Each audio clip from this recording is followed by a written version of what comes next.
Tara, shawarma hunting na naman tayo dito sa Qatar. Samahan niyo ako. Hello mga kababayan! For today's video, dito tayo sa Lassi. Itatry natin yung kanilang shawarma. May nagsabi sa akin na masarap daw ang shawarma dito. At hindi ko akalain na hindi lang basta shawarma yung kanilang mga binibenta. Nagbibenta rin sila ng kung ano-ano pa.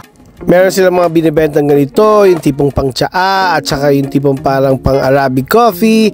At pag umikot ka, ayun, meron din sila ditong mga iba't ibang sweets at mga tinapay na binibenta. Meron din dito silang mga nuts at mga herbs or mga iba't iba pang mga Arabic items.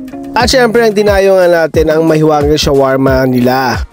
Yung kanilang shawarma dito ay merong small at big, at yung small lang binili ko na nagkakahalaga ng 10 riyals. Hindi ko na inusisa kung magkano naman yung malaki.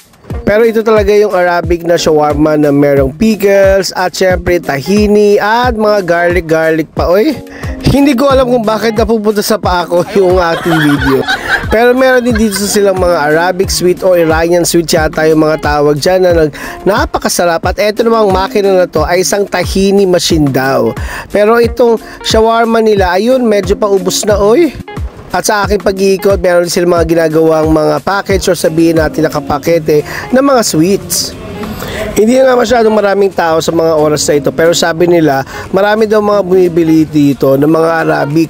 Kasi nga parang one-stop shop dito, kakain ka na rito ng shawarma at makakabili ka na ng mga Arabic sweets at iba't iba pa. At masasabi ko nga masarap din naman talaga yung shawarma nila, may kakaibang lasa. Pero for me, yung 10 out of 10, masasabi natin ang pinakamataas ang 10. Syempre, masasabi natin 7.5 lang. By the way, yung kanilang mga soft drinks dito ay nagkakahalaga ng 4 Qatari riyal. Medyo mahal din ha. Pero masarap naman yung shawarma. So hanggang dito na lang. Bye! God bless!